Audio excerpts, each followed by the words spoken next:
baik di APBN, APBD provinsi, APBD kabupaten kota, biasanya memang bergeraknya. Saya kan pernah di kota, pernah di provinsi, pernah ya kan ya. Bergeraknya memang biasanya baru di bulan Juli, nanti mulai agak meroket itu September, Oktober, pas November bisa gini-gini.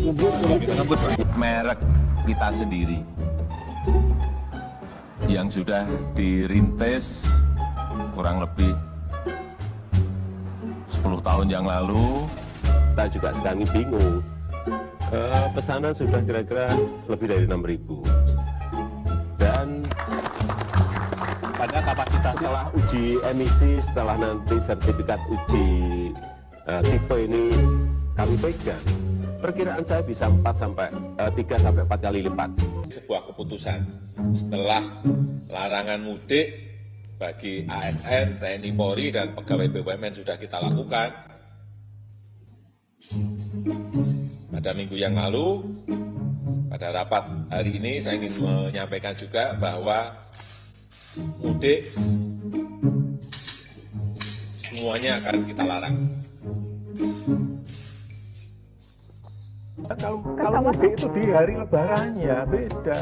Hanya perbedaan Untuk masalah merayakan waktu, Idul Bapak. Fitri, untuk merayakan Idul Fitri kalau yang naik pulang kampung itu ya bekerja di Jakarta, tetapi anak istrinya ada di kampung. Tapi itu kan hanya perbedaan timing, Bapak Presiden. Tapi aktivitasnya sama. Mereka pulang dan kemungkinan membawa virus ke rumah itu juga sama.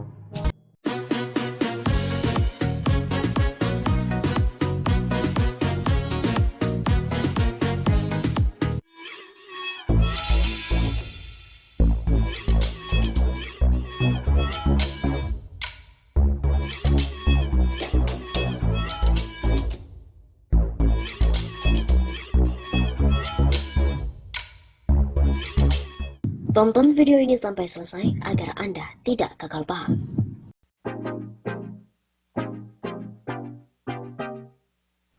Masih adakah harapan pemerintah?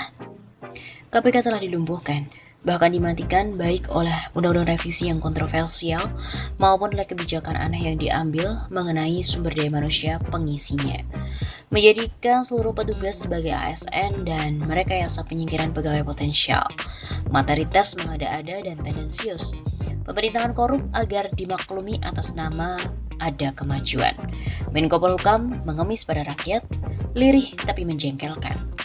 Menyatukan lembaga riset Batan, LIPI, BPPT, dan LAPAN menjadi BRIN melalui Perpres nomor 33 tahun 2021 adalah upaya memporak-porandakan kelembagaan, fokus orientasi, dan budaya riset nasional. Kritik akademis cukup keras. Quo vadis sistem riset Indonesia? Mengapa soal riset harus dikaitkan dengan model Omnibus Law? Negara tidak boleh dibiarkan berideologi materialistik, apalagi menjadikan ketum partai sebagai ketua Dewan Pengarah BRIN. Ini sama saja dengan membawa persoalan riset ke dalam ruang politik praktis. Pembukaan penerbangan Wuhan-Jakarta sangat menyakitkan anak bangsa. Warga negara Cina dengan mudah datang dan pergi ke negeri bumi pertiwi. Ini sangat ironi di tengah repotnya kita menangani pandemi. Wuhan adalah pusat dan awal penyebaran virus ke seluruh dunia. Di sisi lain, warga pribumi yang ingin mudik bertemu sanak keluarga bukan saja dipersulit tapi dilarang, bahkan diancam sanksi hukum segala. Ketidakadilan dipertontonkan pemerintah secara terbuka. Kabinda Papua Brigjen Putu Dani tewas ditembak teroris. Operasi pemberantasan terorisme Papua lambat dilakukan. Tidak secepat penanggulangan terorisme domestik. 53 awak Nanggala 402 tewas mengenaskan tanpa perintah pengibaran bendera setengah tiang, tanda duka nasional. Menunggu godot adanya instruksi penyelidikan menyeluruh atas insiden pahit ini. Menhan bungkam, Presiden membisu. Musibah besar bangsa yang sepertinya ini diabaikan begitu saja. Hutang luar negeri di atas 6.000 triliun rupiah membuat kalang kabut. Menteri Keuangan Sri Mulyani telah hands up dengan berteriak meminta bimbingan IMF dalam mengatasi hutang berat negara. Tahun 98 mengundang IMF menandatangani bantuan melalui Michel Comdesus, menyebabkan krisis ekonomi yang menjatuhkan pemerintahan Soeharto. Kini, tentu rawan memasukkan IMF ke dalam kerutan ekonomi. Rizal Ramli menyebut penerbitan SUN juga justru membuat jeblok pertumbuhan ekonomi. Akhirnya Sri Mulyani putus asa dan hanya bisa meminta masyarakat berbelanja membeli baju baru untuk Lebaran.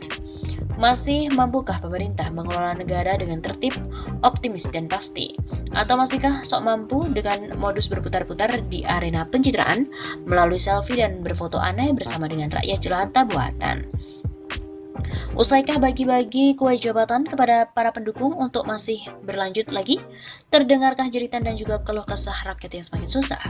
Nampaknya pemerintah mulai goyah dan panik, kehilangan kemampuan untuk mengelola negara. Kemudian, kesulitan tim kabinet juga mulai retak. Koalisi mempersiapkan belampung dan sekoci untuk melompat masing-masing, menyelamatkan diri untuk 2024. Sementara kapal terus terombang-ambing di gulung ombak. Nahkoda tak bisa mengendalikan kemudi yang ternyata memang kemudi telah patah. Pertanyaan dan renungan bagi kita semua, masih adakah harapan pemerintah?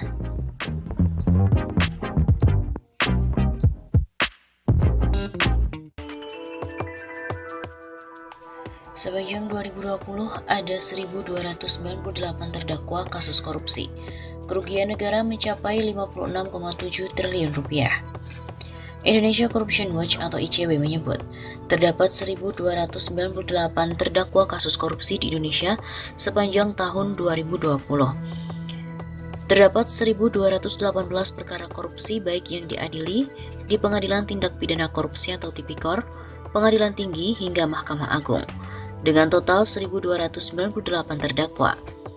Jelas peneliti ICW, Lalola Ister, dalam diskusi virtual. ICW pada hari Jumat 9 April yang lalu. Akibat dari tindak pidana korupsi itu, ICW juga melaporkan kerugian negara yang mencapai 56,7 triliun rupiah dan juga total kerugian negara akibat tindak pidana suap mencapai 322,2 miliar rupiah. Sementara itu, pidana tambahan uang pengganti yang telah ditetapkan pada para terdakwa hanya sebesar 19,6 triliun rupiah dengan total nilai denda hanya sebesar 156 miliar rupiah. Lola menilai berdasarkan temuan tersebut negara tidak serius dalam melakukan pemberantasan korupsi karena putusan di pengadilan tidak membuat para pelaku tindak pidana korupsi jera. Kita agak sulit bilang negara punya komitmen serius di situ, karena dari total kerugian negara yang mencapai 56,7 triliun rupiah dan juga nilai suap 322,2 miliar rupiah, pidana tambahan uang pengganti yang asumsinya bisa jadi salah satu celah mengembalikan kerugian negara hanya dikenakan 19,6 triliun rupiah terhadap 1.298 terdakwa. Begitu tuturnya. Selain pidana, penggantian uang dan juga denda yang angkanya tidak seimbang dengan kerugian negara, Lola juga melihat bahwa hukuman badan atau kurungan penjara pada terpidana kasus korupsi juga masih terlalu ringan. Anggaplah dari sisi upaya pemulihan kerugian negara belum maksimal. Mungkin kita cari perbandingan lain yaitu piada banda. Tapi kita juga menemukan rata-rata pidana badan untuk 1.298 terdakwa itu hanya 3 tahun 1 bulan. Lola juga menjelaskan, para terpidana korupsi tidak mengalami efek jera. Negara dinilainya juga sulit mengembalikan kerugian material karena Kejaksaan Agung dan juga KPK belum optimal dalam menggunakan Undang-Undang Nomor 8 Tahun 2010 tentang pencegahan dan pemberantasan tindak pidana pencucian uang pada tuntutan maupun pengadilan tindak pidana korupsi. Jadi bayangkan, dari 1.298 terdakwa yang sudah disidangkan pada tindak pidana korupsi, kemudian yang didakwa oleh Undang-Undang TPPU itu hanya 20 terdakwa oleh 2 lembaga tersebut. Ini tentu kembali menegaskan masih ada masalah serius soal komitmen negara untuk memulihkan kerugian keuangan negara dan merampas aset-aset yang diduga dari kejahatan, dalam hal ini adalah tindak pidana korupsi. Begitu pungkasnya.